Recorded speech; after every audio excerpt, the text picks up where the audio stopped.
I'm Zahir, Kelvin Abdullah, and this is Nightline. Barisan Nasional sweeps twin by-elections in Sabah with big majorities. Also, government vows firm action to dismantle cartels within public procurement. Good morning. We begin the bulletin with this story. Barisan Nasional has held onto both the Kinabatangan parliamentary seat and the state seat in Saturday's by-elections in Sabah, winning by a commanding margin. The official results were announced after 10 p.m. by returning officer Edi Shaizul Rizam Abdullah at Dewan Sri Lamag, the Election Commission's vote counting centre. Majority of 14,214 votes, defeating his two rivals, Dato' Sadi Abdul Rahman and independent candidate Goldam Hamid. Meanwhile, BN's candidate for the state seat, Muhammad Ismail Ayub, also known as Miha, scored victory in a straight contest against Mazliwati Abdul Malik or Warisan with a majority of 5,681 votes. Keputusan pilihan raya bahagian pilihan raya Parlimen P187 Kinabatangan yang diperoleh ialah nama Goldam S. Salanga, Parti Bebas, bilangan undi 946. Datuk Sadi bin Abdul Rahman, nama Parti Warisan, bilangan undi 5,638. Keputusan pilihan raya bahagian pilihan raya negeri N58 Lamag yang diperoleh ialah nama-nama calon mengikut susunan dalam kertas undi. Miha, nama Parti Barisan Nasional, bilangan undi 7,269. Mazliwati Abdul Malik, nama Parti Warisan, bilangan undi 1,588. According to the EC, voter turnout for the Kinabatangan and Lamag polls was recorded at 55.06% and 64.93% respectively. The twin by-elections were held following the death of Bung, the incumbent of both seats, on December 5th last year. Now, Deputy Prime Minister and UMNO President Dato' Sri Ahmad Zahid Hamidi has expressed his gratitude to voters for giving BN the mandate in the twin by-elections. Zahid, who is also BN Chairman, said the results reflected the people's confidence in the continuity of leadership and the political stability expected for the area. In a Facebook post, he added that the victories of both candidates carried a significant responsibility to continue the legacy of the late Bung, who had prioritized both constituencies throughout his political career. Zahid also thanked the BN machinery and partners in the Sabah state government for their efforts in securing the by-elections victories. Earlier at a meet-and-greet event with Telok Mas constituents, Zahid said he expects the Melaka state election to be held within the next 2 to 10 months. He noted that state UMNO leaders will face a challenging task in maintaining their strong record, having won more than 3/4 of seats in the 2021 state election. Saya sering mengingatkan diri saya, untuk memperolehi kejayaan itu sukar, tapi mempertahankan kejayaan itu lebih sukar. In the previous Melaka state election, BN secured 21 out of 28 contested seats. The current 5-year term of the Melaka State Assembly will end this December. The government has pledged firm action to dismantle cartels within the public procurement system. Prime Minister Dato' Sri Anwar Ibrahim said cartel practices have become deeply entrenched, costing the country billions of ringgit every year. The Prime Minister revealed that cartel dominance has been detected across multiple government-linked sectors, including healthcare, defence and public construction. He added that even essential food supplies have not been spared, with cartel practices placing a heavy financial burden on both the government and the public. Saya bagi contoh dulu, ayam pun kartel. Tiap tahun, Guan Eng tahu daripada dulu bayar tak kurang 1 bilion, 1.2 bilion ringgit untuk jaga harga ayam supaya rakyat tak terbeban. Berapa kita bayar? 1.2 bilion ringgit. Anwar said such procurement cartels are often controlled by specific groups, forcing the government to absorb inflated and unreasonable costs. Di pertahanan kartel, di kesihatan kartel, di JKR kartel. Jadi akhirnya kita ini hidup ditekan oleh kelompok kartel dengan harga yang melambung tinggi. Saya suka isu-isu besar didedahkan kepada rakyat. Sebab sudah tahu betapa sukar kita betulkan perkara ini. The Prime Minister made these remarks at the official opening of the new Seberang Jaya Hospital block. Anwar has since reminded all ministries and agencies to break their reliance on cartels, stressing that such practices place heavy pressure on public finances and ultimately undermine the government's ability to improve the welfare of the people. On another front, the Prime Minister has cautioned all parties against allowing racial and language debates to dominate discussions on the country's education policy. He stressed that prolonged and divisive arguments risk distracting the country from more pressing concerns in shaping the future of its children. Masa depan negara. Jangan diheret tentang bincang soal-soal yang memecah belahkan kita. Tak habis-habis. Soal kaum, soal bahasa, dia penting. Tetapi kena selesaikan segera dan tumpu masalah negara kita, masa depan anak-anak kita, mutu pendidikan mereka. He explained that the national education policy unveiled last Tuesday places strong emphasis on Malaysia's ability to compete on the global stage. Among the key reforms is the proposal for children to begin Year 1 at the age of 6, in line with practices in many developed countries. However, the Prime Minister clarified that the move is not compulsory at this stage. Academic assessments will also be introduced from Year 4 to ensure pupils master core skills in reading, writing and arithmetic alongside language proficiency. In a separate event, the Prime Minister highlighted the Malaysian ringgit's strong performance, which has emerged as the top performing currency in Asia. He said the achievement reflects sound policies and political stability that continue to attract investor confidence. Seluruh Asia ni ringgit kita terbaik. Senang tak? Kena kerja kuat. Kena jaga negara. Sebab itu saya kata mula dengan tata kelola. Jangan bagi ada duit lebih, sapu dalam masuk dalam poket. Ada duit lebih, ambil commission. Ada duit lebih, perkayakan anak beranak. Anwar made the remarks during his speech at the Madani Cultural Carnival in Pematang Pau. On Friday, the ringgit reached its highest level against the US dollar in over 7 years, closing at 3.99. Turning to another development, the Prime Minister has dismissed media claims that Malaysia had ceded more than 5,000 hectares of land to Indonesia as compensation for 3 villages near the Sabah-Kalimantan border. Anwar said the government would nevertheless engage Indonesia through proper diplomatic channels. 3 kampung menjadi wilayah Malaysia di Sabah. Ada progres daripada jelas tak betul. Kena tengok. Recent media reports had suggested that 3 villages in Nunukan, North Kalimantan, were transferred to Malaysia, while Indonesia received an additional 5,207 hectares of land from Malaysia. On Friday, Natural Resources and Environment Minister Arthur Joseph Kurup confirmed that long-standing border negotiations between the two countries had been conducted harmoniously. The finalization of the land boundary measurement was achieved through the signing of an MOU on February 18, following a comprehensive and transparent technical negotiation process spanning more than 45 years.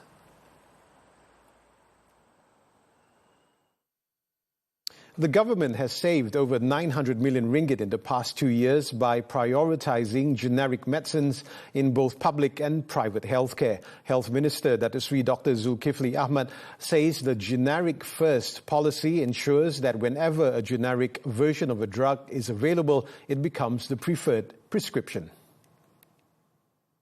Generic drugs are sebenar-benarnya dari segi selamat dan juga keberkesanan, safety and efficacy adalah sama dengan original drug ataupun innovators drug, ya. Itu yang sangat mustahak saya tekankan, dan kita dalam hal clinicians dan pakar-pakar kita telah pun mula mengambil sikap untuk prescribe generic drugs, ya. Implemented during the current administration's second term, the policy aligns with Prime Minister Datuk Seri Anwar Ibrahim's broader push for value for money spending, particularly in high-cost sectors such as healthcare. Beyond cutting drug expenditure, the initiative also seeks to influence prescribing habits among clinicians and build public confidence in generics, which have often been seen as inferior to branded alternatives. Talks on the Malaysia Agreement 1963 remain in progress as officials continue to deliberate proposals to increase parliamentary representation for Sabah and Sarawak. Deputy Prime Minister Datuk Seri Fadillah Yusof said while there is broad agreement in principle on the need for more seats, the outcome depends on the ongoing negotiations. Kalau dipersetujui, kena dibawa ke peringkat parlimen. Dan parlimen kita memerlukan sokongan 2/3. Satu itu kita maknanya engagement perlu diadakan. Tapi setakat ini dari segi dasar, dari segi prinsip, penambahan ada. Speaking to reporters after officiating an award ceremony in Kuching, Sarawak, Fadila added that plans to restructure the technical committee under the MA63 Implementation Action Council will be finalized at its next meeting. He explained that following last month's cabinet reshuffle, proposals must be refined as the task now falls to newly appointed Sabah and Sarawak Affairs Minister Datuk Mustafa Sakmud. Student outing turns tragic. This and more after this breather. Masa mengandung tu memang tak dapat detect apa penyakit dia, apa kurang dia. Lepas dah lahir baru dah perasan dia punya kepala dia kecil. Lilitan dia tu tak normal macam orang biasa lah kan. Lepas tu dalam masa 2 bulan atau 3 bulan masuk MRI tu cek tengok dia punya kepala dia kebanyakan kosong. Yang punya otak dia sebelah saja mengecut. Saya kadang-kadang tu dengan Adam ni, yalah, saya tak ada nak buat apa sangat dah. Saya nak pergi mana pun, saya bawa Adam, bawa dia pergi menori ketah kat bawah, sambil tolak dia dengan gigit nyamuk lagi. Ada mesin terpujuh. Orang ikut pendapatan saya tu memang kosong lah. Saya sebab makanan saya tak betul sangat. Makan sebab saya makan apa yang ada je. Janji saya ada beras dengan garam tu je. Saya doakan dia sihat je. Doa sihat boleh jadi orang normal. Lalu saya doakan, ya Allah, jadikanlah anakku anak yang normal, ya Allah. Boleh berjalan, boleh bercakap pun okey. Wanita penuh tempo, penuh cerita. Inilah Nona, inspirasi bertemu realiti. Setiap warna mempunyai keupayaan membangkitkan pelbagai mood dan emosi. Semoga istirahat anda memberi makna yang indah walau tempohnya hanya seketika. Dan terus setia sejam bersama kami kerana Nona, inspirasi wanita untuk semua. Nona di TV3 dan stream ditonton.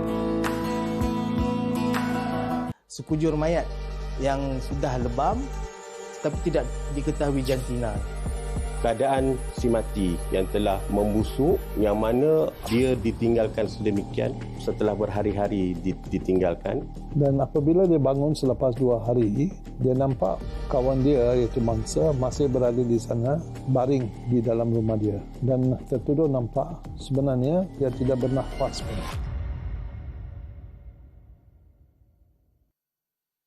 Welcome back. Inspector General of Police Datuk Seri Muhammad Khalid Ismail has warned against doxxing, saying that sharing personal information online without consent is a criminal offence. He stated that police will not hesitate to act against those who publish private details, including home addresses, phone numbers and family information. In a statement, Khalid said the act of spreading someone's personal information without permission is illegal and unacceptable under any circumstances and can be investigated under the Communications and Multimedia Act, the Personal Data Protection Act and the Penal Code. He added that the principle of personal data protection applies to all individuals regardless of their background or views and cannot be used to justify retaliation, intimidation or harassment. He also urged the public to practice ethics on digital platforms and refrain from disseminating personal data. His statement follows a reminder from Home Minister Datuk Sri Saifuddin Nasution Ismail regarding the sharing of an individual's personal information on social media platforms. The country's top cop stressed that the police will act decisively against any violations in defence of the rule of law and public safety. The Malaysian Anti-Corruption Commission, MACC, has frozen 14 bank accounts as part of an investigation into the alleged misappropriation of 300 million ringgit in investment funds linked to a businessman bearing the title of Tan Sri. A source said 2 individuals had been arrested so far, with 5 premises around the Klang Valley raided on Wednesday and Thursday. Preliminary findings indicate the funds were raised from around 1,700 individuals over a 4-year period, but were later misappropriated and spent on purposes not agreed to by the investors. MACC Chief Commissioner Tan Sri Azam Baki confirmed that the Commission is now tracking the flow of the misappropriated funds. Last Thursday, a man in his 60s who also holds the title Tan Sri was remanded for 4 days by the Putrajaya Magistrates Court for investigations under Section 18 of the MACC Act.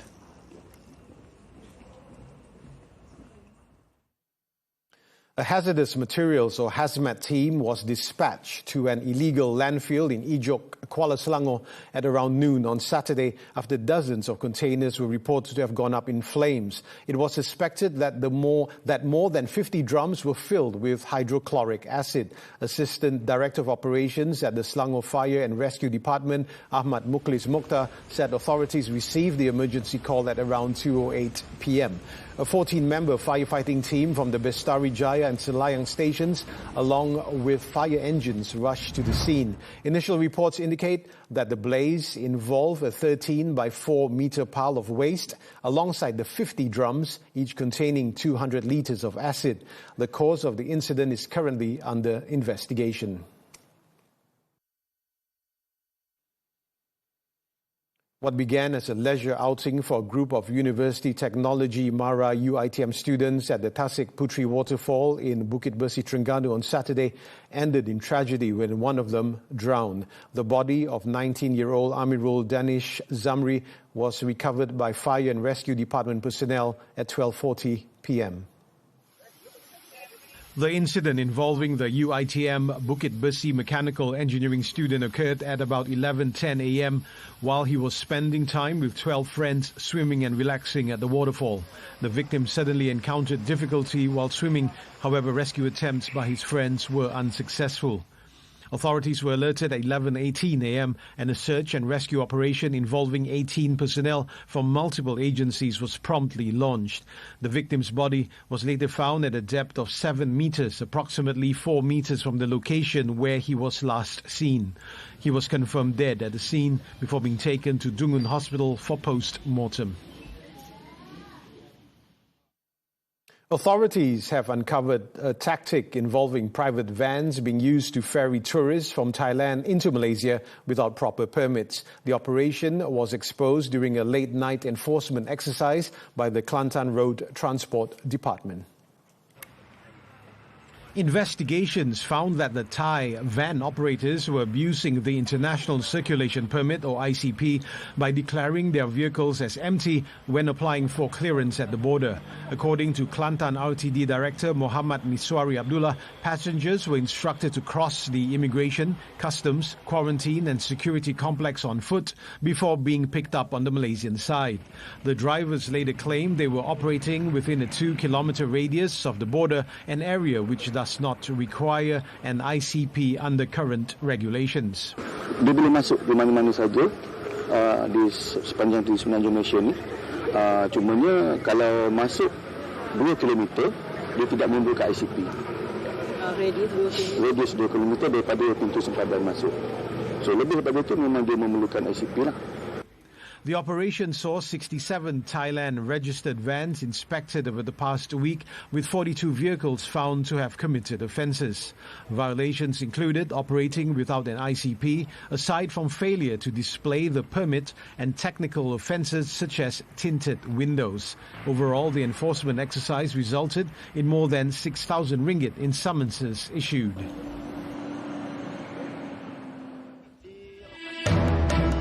8 killed in Indonesian landslide. The details when Nightline returns. الو بلغنا تفاصيل طواقم الإنقاذ المتاحة. كيفهم كلهم طلعوا البنت 8 دقائق راح ياخذهم مشان يطلعوه للبنت. هذول كانوا احسن مسعفين عنا انقصفوا. عم تتحرك ولا وقفت؟ طلع حدا منها؟ هنود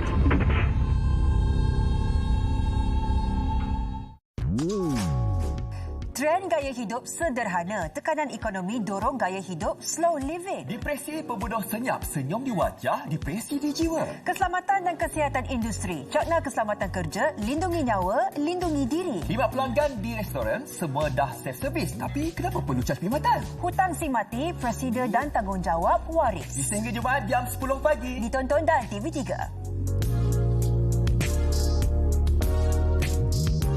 Masa mengandung tu memang tak dapat detect apa penyakit dia, apa kurang dia. Lepas dah lahir baru dah perasan dia punya kepala dia kecil.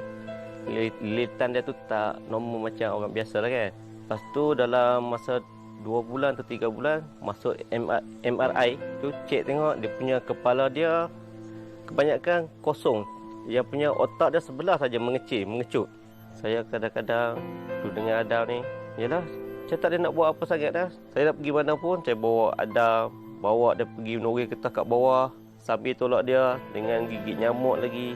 Pada musim terpujuh, orang ikut pendapatan saya tu memang kosong lah. Saya sebab makanan saya tak betul sangat. Makan sebab saya makan apa yang ada je. Janji saya ada beras dengan garam, tu je.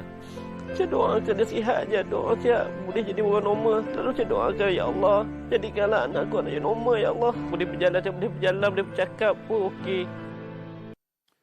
Turning now to international news, at least 8 people have been killed and 82 others are missing after a landslide struck Indonesia on Saturday. The incident occurred at around 2:30 a.m. local time when mud and debris buried 2 villages in West Bandung following heavy rainfall. Search and rescue operations are underway involving the military, police and volunteers. Rescue teams are carrying out a manual excavation using water pumps to clear soil and deploying drones to locate victims.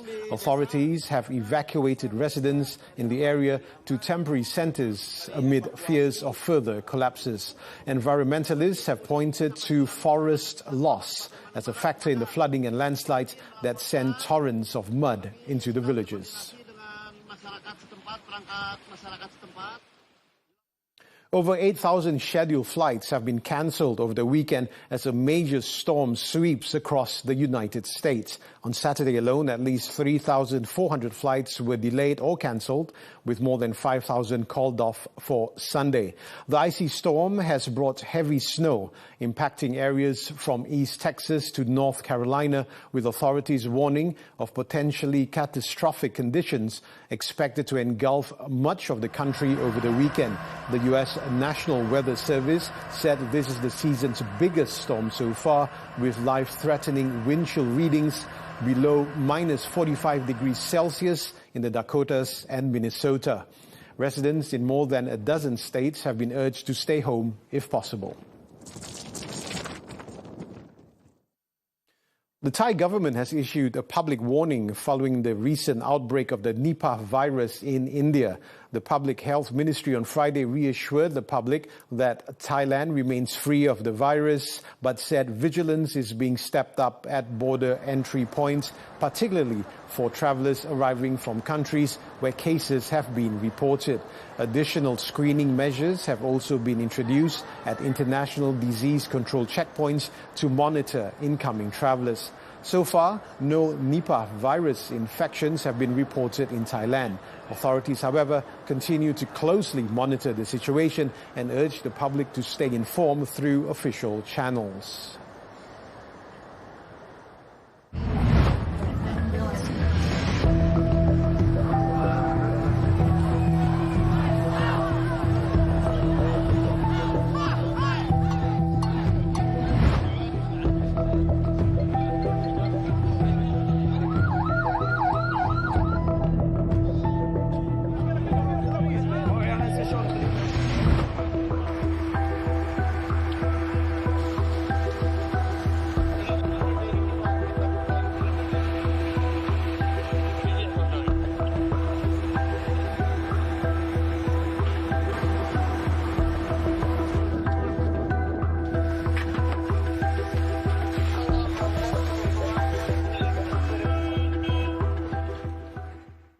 Sports football, the Malaysia Cup. 3 second leg round of 16 matches were played on Saturday. Reigning champions Johor Darul Takzim JDT FC edged past PDRM 1-0, sealing the tie in emphatic fashion with an 11-1 aggregate score. Meanwhile, Brunei DPMM FC drew 1-1 with Kelantan Red Warriors FC, comfortably progressing 3-1 on aggregate. Attention, however, turned to the Negeri Stadium where Kuching City FC mounted a 2-0 comeback against Penang FC, securing a 2-1 aggregate win in the retained leg. After being upset at Stadium Bandaraya last Sunday, the Cats took to the field, backed by the roar of their home fans. The hosts' patient, possession-based style of play bore fruit late in the first half when Gabriel Nistelrooy tapped home the opening goal following a defensive blunder. Still reeling from the aftershock, Kuching City further punished Penang's defence as Ronald Ngah Wanja pounced on a loose ball before unleashing a thunderous right-footed strike to double the lead. Penang attempted to regain control of the match, but compounded their woes when captain Stefan Brundo was sent off after receiving a second yellow card for a foul on Gabriel Nistelrooy. The scoreline remained unchanged until the finals whistle, with Kuching City securing a berth in the quarterfinals. Switching to badminton, the 2026 Indonesian Masters. Malaysian badminton fans hope to end the week on a high after 3 national pairs reached the Super 500 tournament finals in Jakarta on Saturday. The national squad aims to bounce back on Indonesian soil after a disappointing Malaysian Open. The latest pair to reach the final showdown was men's doubles duo Goh Se-Fei and Noor Izzuddin Romsani, who booked their place with a straight sets victory over Denmark's Daniel Lundgaard and Mats Vestergaard, winning 21-9, 21-15 in just 28 minutes. The win sends the world number 9 pair into the first final since the Japan Open last year, with only hosts Raymond Indra and Nicholas Haukin standing between them and ending their one-year title drought. Earlier, world number 2 women's doubles pair Perlitan and Amtina will make their second consecutive appearance in the final. The top seeds comfortably defeated Indonesia's Leni Tria Mayasari and Apriyani Rahayu 21-15, 21-9, setting up a title clash against Japan's Arisa Igarashi and Miyu Takahashi. Meanwhile, national mixed doubles pair Chen Tangji and To Iwei overcame longtime rivals China's Jiang Zhenbang and Wei Yaxin to storm into the penultimate clash. The reigning world champions produced a commanding 21-17, 21-12 victory against their world number 2 opponents. Tangji and Iwei will next face Denmark's Matthias Christensen and Alexandra Boye, aiming to capture their 5th career title.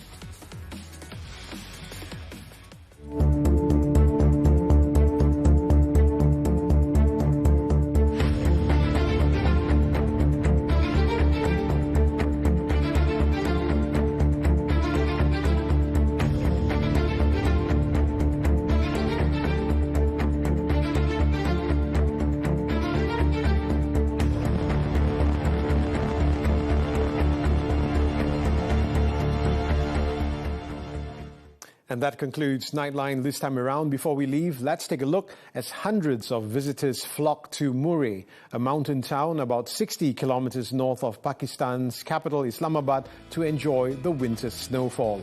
With that, I'm Zahir, Kelvin and Abdullah. Thank you for watching and enjoy the rest of your weekend.